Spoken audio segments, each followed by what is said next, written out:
നമസ്കാരം. കേരള രാഷ്ട്രീയത്തിൽ കോൺഗ്രസിനോളം തന്നെ വളരെ പേരും പെരുമയും ഉണ്ടായിരുന്ന, കോൺഗ്രസിനൊപ്പം തന്നെ പേരും പെരുമയും ഉണ്ടായിരുന്ന ഒരു രാഷ്ട്രീയ പാർട്ടിയുടെ രാഷ്ട്രീയമായ അപജയമാണ് രാഷ്ട്രീയ കേരളം അല്ലെങ്കിൽ കേരള സമൂഹം കണ്ടുകൊണ്ടിരിക്കുന്നത്. CPM എന്ന രാഷ്ട്രീയ പാർട്ടിയെക്കുറിച്ചാണ് നാം പറയുന്നത്. ഒരു വളച്ചുകെട്ടില്ലാതെ തന്നെ പറയാം, CPM ഇപ്പോൾ വല്ലാത്ത ഒരു രാഷ്ട്രീയ പ്രതിസന്ധിയിലേക്കാണ് പോയിക്കൊണ്ടിരിക്കുന്നത്. ഈ പാർട്ടിയുടെ സമ്മേളന കാലത്ത് ഇപ്പോൾ പാർട്ടിക്ക് നാളിതുവരെ ഇല്ലാത്ത രീതിയിൽ ഉണ്ടായ അപജയം ഈ കഴിഞ്ഞ 15 വർഷക്കാലം അല്ലെങ്കിൽ 20 വർഷക്കാലം പാർട്ടിയുടെ തലപ്പത്ത് പാർട്ടി എന്ന ഈ CPM എന്ന രാഷ്ട്രീയ പാർട്ടിയുടെ ജനകീയ മുഖം നഷ്ടപ്പെട്ടു എന്നുള്ളത് തന്നെയാണ് നമുക്ക് എടുത്തു പറയാനാകുന്നത്.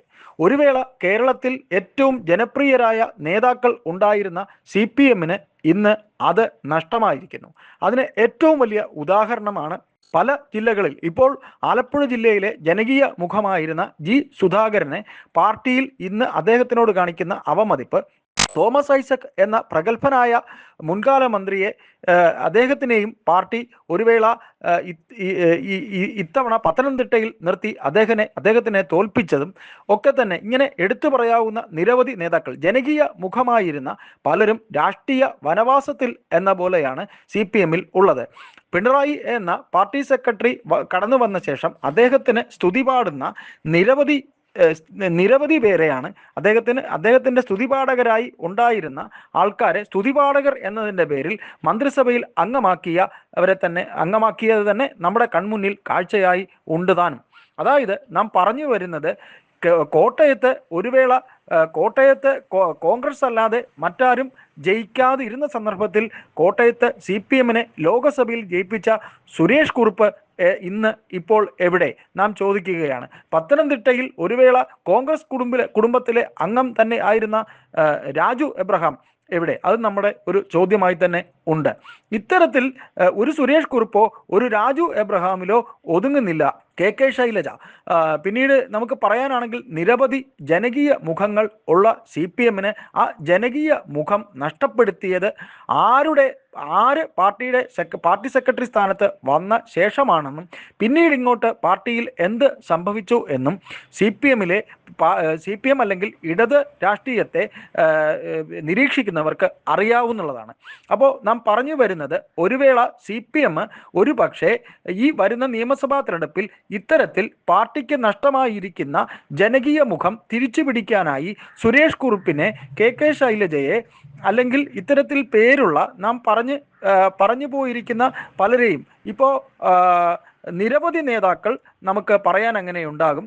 ഒരു സുരേഷ് കുറുപ്പിലോ രാജു എബ്രഹാമിലോ KK ശൈലജയിലോ തീരുന്നില്ല CPM എന്ന പാർട്ടിയിലെ വളരെ ജനകീയ മുഖങ്ങൾ. അത്തരത്തിൽ ഉള്ള ജനകീയ മുഖങ്ങളെ തെരഞ്ഞുപിടിച്ച് ഇനി മത്സരത്തിൽ CPM വരുന്ന നിയമസഭാ തെരഞ്ഞെടുപ്പിൽ മത്സരിപ്പിക്കാൻ ഇറക്കും എന്ന് തന്നെ നമുക്ക് കരുതാം. കാരണം അങ്ങനെയുള്ള അടവ് നയങ്ങൾ പാർട്ടി പല തവണകളിലും പരീക്ഷിച്ചിട്ടുള്ളതാണ്. ഇപ്പോൾ തോമസ് ഐസക് കോൺഗ്രസിലേക്ക് പോകുന്നു എന്ന് പറഞ്ഞു കേൾക്കുന്നു. അങ്ങനെയും ഉണ്ട്. ഏതായാലും തോമസ് ഐസക് എന്ന് പറയുന്ന സെൻട്രൽ കമ്മിറ്റി മെമ്പർ ഒരിക്കലും കോൺഗ്രസിലേക്കൊന്നും പോകാനുള്ള സാധ്യതയില്ല. ആലപ്പുഴയിലെ കടുത്ത വിഭാഗീയത, കൊല്ലത്തെ കടുത്ത വിഭാഗീയത, തിരുവനന്തപുരത്തെ പാർട്ടിയിലെ ജില്ലാ കമ്മിറ്റി അംഗങ്ങൾക്ക് BJPയുമായുള്ള ബാന്ധവം, ഇങ്ങനെ നിരവധി തലവേദനകൾ. കൂടാതെ അങ്ങോട്ട് വടക്കൻ ജില്ലകളിലേക്ക് പോകുമ്പോൾ പാലക്കാട് പാർട്ടി എടുത്ത പല തീരുമാനങ്ങളും, ഇന്നലെ വരെ കോൺഗ്രസ് ഷർട്ട് ഇട്ട് നടന്ന ആ താവളത്തിൽ നിന്ന് ആളിനെ പാർട്ടിയിലേക്ക് കൊണ്ടുവന്നത് ഉൾപ്പെടെ നിരവധി പ്രശ്നങ്ങൾ പാർട്ടിയെ അലട്ടുമ്പോൾ വരുന്ന നിയമസഭാ തെരഞ്ഞെടുപ്പിൽ ഇത്തരത്തിൽ പാർട്ടി ഒരു വേള പിണറായി പക്ഷത്തിന്റെ അപ്രമാദിത്വത്തിൽ മാറ്റി നിർത്തപ്പെട്ടിരുന്ന ജനകീയ മുഖങ്ങളെ തേടി പോകും എന്നൊരു വാർത്ത കൂടി വരുന്നുണ്ട്.